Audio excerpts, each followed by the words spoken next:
Personhood. This came about for me in particular because I had come across in academics, the word identity was thrown around for many years. And it turns out identity still carries some of the historical threads of Europe trying to categorize things. Because categorization is one mode of dominance, by the way. So identity doesn't quite cut it, because also identity implies that something is just singular and fluid. You feel like that's my identity, that's it, right? To me, I use personhood because it's a more fluid understanding of what it means to a person. It's more alive. And because also personhood is something that emerges in relationship to other things, whereas identity is something that people assume just is, you see? So if we say like black, that's an identity, like it just is.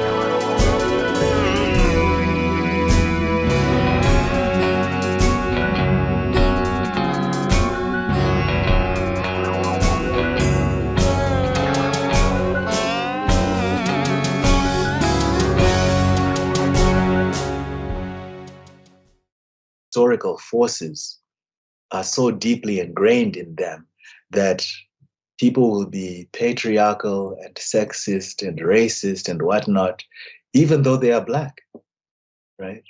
Or even though they are Asian, even though they are Latinx and so forth. And they'll work themselves in many different ways. So we cannot get rid of, and this is me expanding now to maybe changing a little. We forget that racism, classism, and sexism work as a triangle. You never find one without the other or the other two, right? And they are almost implicit. Like when you were talking about how in Europe and Italy, France, etc., just like in the US, the immigrant is seen as ... right? Typically, when we say the immigrant is a thief, what are we doing there? We're talking about race and gender primarily, are we not? Because it's usually a darker person and usually a man, or we think so, or a woman, right? So race and gender are there, right? And also an immigrant, we imagine that they are a poor person. So class is there already. When we talk about immigrants, people don't think about all those immigrant doctors and engineers who are, making millions and billions. When the US president says those Mexican immigrants are rapists, already there's a gender and race thing happening over there. Those three things happen all the time together, and they are the foundation of the nation state, right? Historically speaking. And if we cannot reimagine those things or understand that those things are not just implicit, like being of a darker skin tone doesn't make you more likely to steal or rape or be poor. If we can understand those simple realities and understand that it's through this greater interaction amongst us as people that we create these dynamics, right? And we create them intentionally.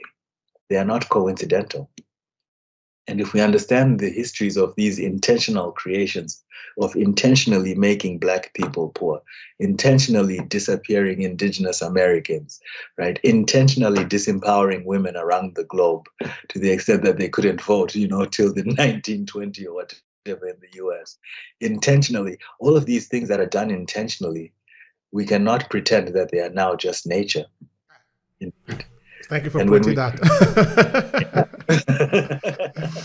We create these conditions for things we then call nature. It's madness, I tell you. Thank you so much for that, Tawanda. Now, there is something I would like you to speak to. It's only for a question of time. I really have another question for you. But anyway, is it personhood? That is very important for me. Please explain that. What do you mean by personhood? Yes, personhood. This came about for me in particular because I had come across in academics, the word identity was thrown around for many years. And it turns out identity still carries some of the historical threads of Europe trying to categorize things. Because categorization is one mode of dominance, by the way. So identity doesn't quite cut it, because also identity implies that something is just singular and fluid. If you're like, that's my identity, that's it, right? To me, I use personhood because it's a more fluid understanding of what it means to a person. It's more alive. And because also personhood is something that emerges in relationship to other things, whereas identity is something that people assume just is, you see. So if we say like black, that's an identity, like it just is.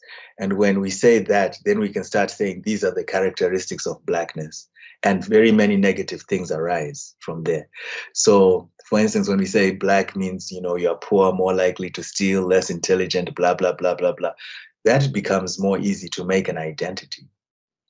But personhood, because of the idea of Ubuntu, personhood is something that is created in relationship to each other and to the world. Nobody can just be something. It is people who make people through relationships and through action. I am a person because of other people. That doesn't mean I'm not anything within myself. Yes, I have characteristics, but personhood occurs in relationship to one another. So in this sense, personhood is, and I take it from sort of Southern African and other African conceptual systems, indigenous systems, and this is visible in Bantu ones, in some Yoruba ones as well, in Dagara, Bambara, Dinka, Fulani. What is our understanding of a person, right? I understand that a person is not just me, this body that came out, you know, of my mother years ago. I understand that being a person means me, Tawanda, is part of his family, his community, his society. He is part of nature as well. The land he was born, his ancestral being, and he's also part of the ancestors, the spiritual genealogy of those who have passed away, and therefore is connected to all creation. But also, most importantly, Tawanda is connected to the unborn, right? Like within myself, I carry the unborn. And not just as sexual genetic material, but science is coming to this idea as well through epigenetics of how we know that cultures of people, generations who've undergone stresses like slavery or the Holocaust and so forth, that genetics is passed down. So they are more likely or more prone to certain things like depression, bipolarism, blah, blah, blah. So our actual experiences of our ancestors, we carry them within us. So if I think of myself as a person in this expansive way, this way that one philosopher and Black psychologist, Wade Nobles, called the extended self, that means it counters the possibility of individualism and selfishness that the Euro-Western post-Enlightenment capitalist world lives on. Because me becomes a very expansive thing made of many relationships, right, to many things, including the unborn and those who have passed. So this also means I am capable of having my own individual interior processes. I'm capable of my own thinking. I'm not just a victim of society immediately and history immediately, because I'm also connected to ancestors, right? And I'm also connected to the unborn, which means I am more capable of participating in my future, because it's not just my immediate material circumstances that constitute my possibilities, right? I am actively always in relationship to so many things at different levels that all of these actions ensure that I stay who I am based on the choices and actions I make, right? So my individuality or me as a person doesn't just stop at my skin. This interaction with you at this point in time is now a part of me, and I am now a part of you. And based on how we relate, you can tell me who Tawanda is based on the quality of our relationship consistently, right? How I treat you and how you treat me. And then what comes out of this interaction, what happens after that. So I'm no longer just an individual agent running from place to place, changing something here, changing something there, changing something there. Every action I make radiates outwards naturally because of the many levels of things that I am. So I must intentionally inhabit this space that I am. Lastly, sorry, it means one more thing. It means I'm multidimensional. I'm not just one thing, right? Things that European approaches would consider categories, we can think of as dimensions. I can say I'm multidimensional because I'm not just one thing, right? I'm not just a man or a male individual, which is one dimension. I'm not just a son, which is another dimension. I'm not just a professor, which is another dimension. I'm not just a big brother or a little brother, which are two other dimensions. If I see all of these different aspects of myself are many dimensions, at any point in time, I'm a combination of all of those things, right? Some more than another because some are more important at different times. But that means I'm more capable of being agile and adaptive to different situations rather than this is my identity, therefore, right? So that's it. That's my little explanation of personhood. No, that is not little. That is deep. Inside your explanation, I'm seeing a lot of things there. I'm seeing spirituality. I'm seeing everything there. Because now, in your explanation, you can see now that be black cannot explain that. It's impossible to explain that. Exactly. Be just simply described as immigrant doesn't explain that. Because all those classifications will simply identify an object.